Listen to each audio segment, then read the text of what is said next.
2 ಮೇ 2013 ಬೆಳಗ್ಗೆ ಮುಂಬಯಿಯ ಬಾಂಡ್ರಾ ಟರ್ಮಿನಲ್ಸ್ನ platform number 3ಯಲ್ಲಿ ಒಂದು shocking incident ನಡೆಯುತ್ತೆ. ಆ ಘಟನೆ ಪೂರ್ತಿ ದೇಶವನ್ನೇ ಶಾಕ್ ಮಾಡಿತ್ತು.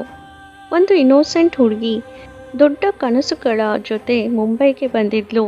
ಆದರೆ ಸಡನ್ ಆಗಿ ಒಬ್ಬ ಅಪರಿಚಿತ ಅವಳ ಮೇಲೆ ಅಟ್ಯಾಕ್ ಮಾಡಿ ಜನರ ಗುಂಪಿನ ಅಡ್ವಾಂಟೇಜ್ ತಗೊಂಡು ಅಲ್ಲಿಂದ ಓಡೋಗ್ತಾನೆ. ಈ ವಿಡಿಯೋದಲ್ಲಿ ನಾವು ಆ ದಿನದ ಕಂಪ್ಲೀಟ್ ಕತೆ ಬಗ್ಗೆ ಮಾತಾಡೋಣ. ಒಂದು ತುಂಬ ಇಂಟೆಲಿಜೆಂಟ್ ಮತ್ತು ಟ್ಯಾಲೆಂಟೆಡ್ ಹುಡುಗಿಯ ಲೈಫ್ ಜರ್ನಿ ಸ್ಟಾರ್ಟ್ ಆಗೋ ಮೊದಲೇ ಹೇಗೆ ನಿಂತೋಯ್ತು ಅಂತ ನೋಡೋಣ. ಹಾಸ್ಪಿಟಲಲ್ಲಿ ಜೀವನ ಮತ್ತು ಸಾವಿನ ಮಧ್ಯ ಹೋರಾಟ ಮಾಡ್ತಾ ಇದ್ದ ಆ ಹುಡುಗಿ ಒಂದು ಪೇಪರ್ ಮೇಲೆ 3 ಬೇರೆ ಬೇರೆ ಹೆಸರುಗಳನ್ನು ಬರೆತಾಳೆ. ಆ 3 ಹೆಸರುಗಳು ಪೊಲೀಸ್ ಆಫೀಸರ್ ಅವರನ್ನು ದೊಡ್ಡ ಕನ್ಫ್ಯೂಷನ್ಗೆ ಹಾಕಿತ್ತು. ಯಾಕಂದರೆ ಸ್ಟಾರ್ಟಿಂಗಲ್ಲೇ ಒಬ್ಬ ನಿರ್ದೋಷಿ ಕೇಸಲ್ಲಿ ಸಿಕ್ಬಿಟ್ಟ, ಆದರೆ ನಿಜವಾದ ಅಪರಾಧಿ ಫ್ರೀಯಾಗಿ ಸುತ್ತಾಡ್ತಾ ಇದ್ದ. ಮುಂಬೈ ರೈಲ್ವೆ ಪೊಲೀಸ್ ಮತ್ತು ಟಾಪ್ ಇನ್ವೆಸ್ಟಿಗೇಟರ್ಸ್ ಈ ಕೇಸ್ನ ಶುರುವಿಂದ ಹೇಗೆ ಇನ್ವೆಸ್ಟಿಗೇಟ್ ಮಾಡಿದ್ರು, ಹೇಗೆ ಈ ಪೂರ್ತಿ ಮಿಸ್ಟ್ರಿನ ಸಾಲ್ವ್ ಮಾಡಿದ್ರು, ಇದೆಲ್ಲ ತಿಳ್ಕೊಬೇಕು ಅಂದರೆ ವಿಡಿಯೋನ ಕೊನೆವರೆಗೂ ನೋಡಿ. 2 ಮೇ 2013 ಬೆಳಗ್ಗೆ ಸರಿಯಾಗಿ 8 ಗಂಟೆ ಮುಂಬೈ ಬ್ಯಾಂಡ್ರಾ ಟರ್ಮಿನಲ್ಸ್ ಸ್ಟೇಷನ್ನಲ್ಲಿ ಪಶ್ಚಿಮ್ ಎಕ್ಸ್ಪ್ರೆಸ್ ಟ್ರೈನ್ ಬಂದು ನಿಲ್ಲಿಸ್ತು. ಪ್ಲ್ಯಾಟ್ಫಾರ್ಮ್ ಮೇಲೆ ತುಂಬ ಜನ, ಎಲ್ಲರೂ ಲಗೇಜ್ ತೊಗೊಳ್ತಾ ಇದ್ರು, ಕೆಲವರು ಫ್ಯಾಮಿಲಿನ ಹುಡುಕ್ತಾ ಇದ್ರು. ಎಲ್ಲ ನಾರ್ಮಲ್ ಆಗಿ ನಡೀತಾ ಇತ್ತು. ಅದೇ ಟ್ರೈನಿಂದ 33 ವರ್ಷದ ಒಂದು ಹುಡುಗಿ ಕೆಳಗೆ ಇಳಿತಾಳೆ. ಅವಳ ಮುಖ ನೋಡಿದ್ರೆ ತುಂಬ ಖುಷಿಯಾಗಿ ಕಾಣಿಸುತ್ತೆ, ಯಾಕಂದರೆ ಇವತ್ತು ಅವಳ ಲೈಫ್ನ ಬಿಗ್ಗೆಸ್ಟ್ ಡೇ. ಅವಳ ಹೆಸರು ಪ್ರೀತಿ ರಾಠಿ. ಪ್ರೀತಿ ಡೆಲ್ಲಿಯಲ್ಲಿ ಇರ್ತಾ ಇದ್ಲು. ತುಂಬ ಸಿಂಪಲ್ ಫ್ಯಾಮಿಲಿ. ಅವರ ಅಪ್ಪ ಗೌರ್ಮೆಂಟ್ ಎಂಪ್ಲಾಯಿ. ಫ್ಯಾಮಿಲಿ ರಿಚ್ ಇರಲಿಲ್ಲ, ಆದರೆ ಮಗಳನ್ನು ಎಜುಕೇಷನ್ಗೆ ಯಾವತ್ತೂ ಕಾಂಪ್ರಮೈಸ್ ಮಾಡಲಿಲ್ಲ. ಪ್ರೀತಿ ತುಂಬ ಒಳ್ಳೆ ಸ್ಟೂಡೆಂಟ್. ಸ್ಕೂಲಿದ್ದವಾಗಿಂದ ಅವಳು ಇಂಟೆಲಿಜೆಂಟು. ಮತ್ತು ಅವಳಿಗೆ ಒಂದು ಗೋಲ್ ಇತ್ತು, ಲೈಫಲ್ಲಿ ಏನಾದರೂ ಅಚೀವ್ ಮಾಡಬೇಕು ಅಂತ. 2012ಅಲ್ಲಿ ಅವಳು ಮಿಲಿಟ್ರಿ ನರ್ಸಿಂಗ್ ಸರ್ವಿಸ್ ಎಕ್ಸಾಮ್ ಬರೆದ್ಲು. ಈ ಎಕ್ಸಾಮ್ ಕ್ಲಿಯರ್ ಮಾಡೋದು ಅಷ್ಟು ಈಸಿ ಅಲ್ಲ, ಇದು ತುಂಬ ಕಷ್ಟ ಇರುತ್ತೆ ಎಕ್ಸಾಮ್. ಆದರೂ ಪ್ರೀತಿ ತುಂಬ ಒಳ್ಳೆ ರಿಸಲ್ಟ್ ತೊಗೊಂಡ್ಬಂದ್ಲು. ರಿಸಲ್ಟ್ ಬಂದಾಗ ಪ್ರೀತಿಯ ಫ್ಯಾಮಿಲಿ ತುಂಬ ಖುಷಿಪಟ್ಟರು. ಪ್ರೀತಿ ಜಾಬ್ಗೆ ಸೆಲೆಕ್ಟ್ ಆದಳು. ಇಮ್ಯಾಜಿನ್ ಮಾಡಿ, ಮಿಡಲ್ ಕ್ಲಾಸ್ ಫ್ಯಾಮಿಲಿಗೆ ಎಷ್ಟು ದೊಡ್ಡ ಪ್ರೌಡ್ ಮೂಮೆಂಟ್ ಇರ್ಬೋದು ಇದು. 1 ಮೇ 2013 ಪ್ರೀತಿ ತನ್ನ ಅಪ್ಪ, ಮಾಮಿ ಮತ್ತು ಮಾಮ ಜೊತೆ ಮುಂಬೈಗೆ ಟ್ರೈನಲ್ಲಿ ಹೊರಡ್ತಾಳೆ. ಟ್ರೈನ್ ಜರ್ನಿ ಪೂರ್ತಿ ಫ್ಯೂಚರ್ ಬಗ್ಗೆ ಮಾತಾಡ್ತಾ ಇದ್ರು.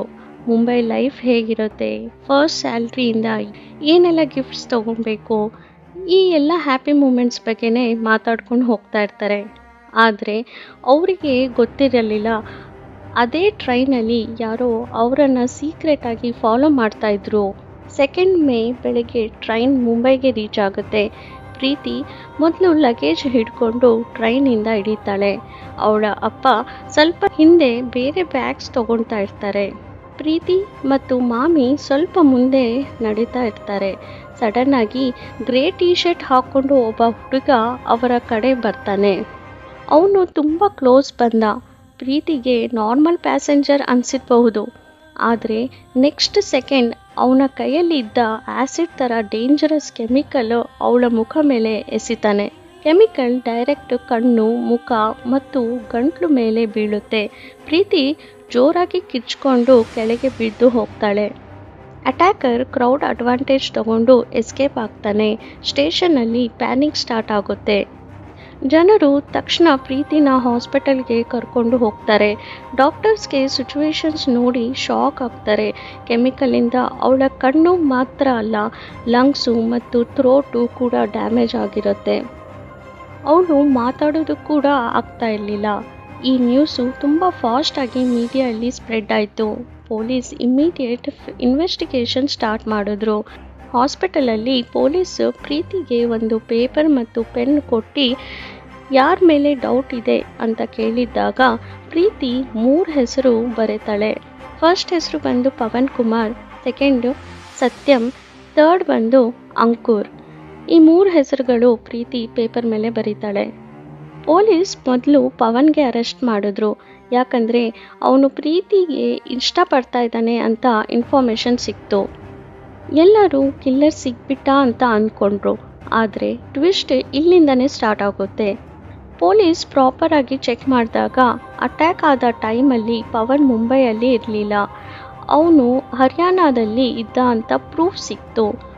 ಮೊಬೈಲ್ ಲೊಕೇಶನ್ಸ್ ಆಗಲಿ, ಫ್ರೆಂಡ್ಸ್ಗೆ ಕೇಳ್ದವಾಗಲಿ ಎಲ್ಲ ಸೇಮ್ ಸ್ಟೋರಿ, ಎಲ್ಲ ಪ್ರೂಫು ಪ್ರಾಪರಾಗಿ ಸಿಕ್ತು ಪೊಲೀಸ್ಗೆ. ಈಗ ಪೊಲೀಸ್ಗೆ ಫುಲ್ ಕನ್ಫ್ಯೂಸ್. ಮತ್ತೆ ಕ್ವಶನ್ ಸ್ಟಾರ್ಟ್ ಆಗುತ್ತೆ, ಹಾಗಾದರೆ ನಿಜವಾದ ಅಟ್ಯಾಕರ್ ಯಾರು? ಪ್ರೀತಿ ಆಲ್ಮೋಸ್ಟ್ 1 ತಿಂಗಳು ಹಾಸ್ಪಿಟಲಲ್ಲಿ ಸ್ಟ್ರಗಲ್ ಮಾಡ್ತಾ ಇದ್ಲು. ಜೂನ್ 13 ಪ್ರೀತಿಯ ಸಾವಿನ ನ್ಯೂಸ್ ಸಿಗತ್ತೆ. ಈ ನ್ಯೂಸ್ ಸಿಕ್ಕಿದಾಗ ಎಲ್ಲರೂ ತುಂಬ ಇಮೋಷ್ನಲ್ ಆದರು. ಪೊಲೀಸ್ ಮತ್ತೆ ಕೇಸ್ ಫುಲ್ ರೀಓಪನ್ ಮಾಡಿದ್ರು. ಆಗ ಅವರಿಗೆ ಒಂದು ಇಂಪಾರ್ಟೆಂಟ್ ಪಾಯಿಂಟ್ ಸ್ಟ್ರೈಕ್ ಆಗುತ್ತೆ.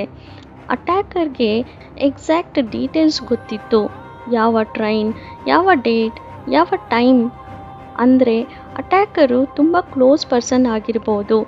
ಆಗ ಪೊಲೀಸ್ ಅಟೆನ್ಷನು ಅಂಕುರ್ ಮೇಲೆ ಹೋಗುತ್ತೆ. ಅಂಕುರ್ ಪ್ರೀತಿಯ ನೈಬರ್. ಪೊಲೀಸ್ ಅವನ ಮೊಬೈಲ್ ರೆಕಾರ್ಡ್ಸ್ ಚೆಕ್ ಮಾಡಿದ್ದಾಗ ಶಾಕಿಂಗ್ ಟ್ರೂತ್ ಸಿಗುತ್ತೆ. ಪ್ರೀತಿ ಟ್ರಾವೆಲ್ ಮಾಡ್ತಾ ಇದ್ದ ಸೇಮ್ ರೂಟಲ್ಲಿ ಅಂಕುರ್ ಮೊಬೈಲ್ ಕೂಡ ಆ್ಯಕ್ಟಿವ್ ಆಗಿತ್ತು. ಅಂದರೆ ಅವನು ಕೂಡ ಅದೇ ಟ್ರೈನಲ್ಲಿದ್ದ. ಪೊಲೀಸ್ ಅವನಿಗೆ ಕಸ್ಟಡಿಗೆ ತಗೊಳ್ತಾರೆ. ಅವನ ಕೈ ಮೇಲೆ ಕೆಮಿಕಲ್ ಮಾರ್ಕ್ಸ್ ಸಿಗುತ್ತೆ. ಫಾರೆನ್ಸಿಕ್ ರಿಪೋರ್ಟ್ ಕೂಡ ಕನ್ಫರ್ಮ್ ಮಾಡ್ತಾರೆ. ಫೈನಲಿ ಅಂಕುರ್ ಕ್ರೈಮ್ ಒಪ್ಕೊಳ್ತಾನೆ.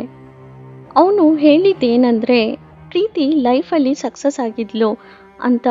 ಅವನಿಗೆ ತುಂಬ ಜಲಸಿ, ಫ್ಯಾಮಿಲಿ ಕೂಡ ತುಂಬ ಕಂಪೇರ್ ಮಾಡ್ತಾಯಿದ್ರು. ಅದು ಅವನಿಗೆ ಇಷ್ಟ ಆಗ್ತಾ ಇರಲಿಲ್ಲ. ಅದಕ್ಕೋಸ್ಕರ ಅವನು ಆ ಥರ ಅಟ್ಯಾಕ್ ಮಾಡ್ದ. ಒಂದು ಇನ್ನೋಸೆಂಟ್ ಹುಡುಗಿ, ದೇಶಕ್ಕೆ ಸೇವೆ ಮಾಡಬೇಕು ಅಂತ ಬಂದ ಹುಡುಗಿ, ಯಾರ್ದೋ ಒಬ್ಬರ ಜಲಸಿಯಿಂದ ಅವಳ ಲೈಫ್ ಹಾಳಾಗೋಯ್ತು. ಪ್ರೀತಿ ಕೇಸ್ ಇಂಡಿಯಾದಲ್ಲಿ ಆ್ಯಸಿಡ್ ಅಟ್ಯಾಕ್ ಲಾ ಬಗ್ಗೆ ತುಂಬ ದೊಡ್ಡ ಡಿಸ್ಕಷನ್ ಕ್ರಿಯೇಟ್ ಮಾಡ್ತು. ಆದರೆ ಇವತ್ತು ಕೂಡ ಕ್ವಶನ್ ಅದೇ, ಇಂತಹ ಡೇಂಜರಸ್ ಜನ ನಮ್ಮ ಸೊಸೈಟಿಯಲ್ಲಿ ನಾರ್ಮಲ್ ಆಗಿ ಸುತ್ತಾಡ್ತಾ ಇರ್ತಾರೆ. ಅವರನ್ನು ಹೇಗೆ ಐಡೆಂಟಿಫೈ ಮಾಡೋದು? ನಿಮ್ಮ ಒಪಿನಿಯನ್ ಕೂಡ ಕಮೆಂಟಲ್ಲಿ ಹೇಳಿ. ವಿಡಿಯೋ ಇಷ್ಟ ಆದರೆ ಲೈಕ್ ಮಾಡಿ. ಇಂತಹ ರಿಯಲ್ ಕ್ರೈಮ್ ಇನ್ವೆಸ್ಟಿಗೇಷನ್ ಸ್ಟೋರೀಸ್ಗೆ ಚಾನಲ್ನ ಸಬ್ಸ್ಕ್ರೈಬ್ ಮಾಡಿ. ನೆಕ್ಸ್ಟ್ ವಿಡಿಯೋದಲ್ಲಿ ಮತ್ತೆ ಸಿಗೋಣ. ಜೈ ಹಿಂದ್.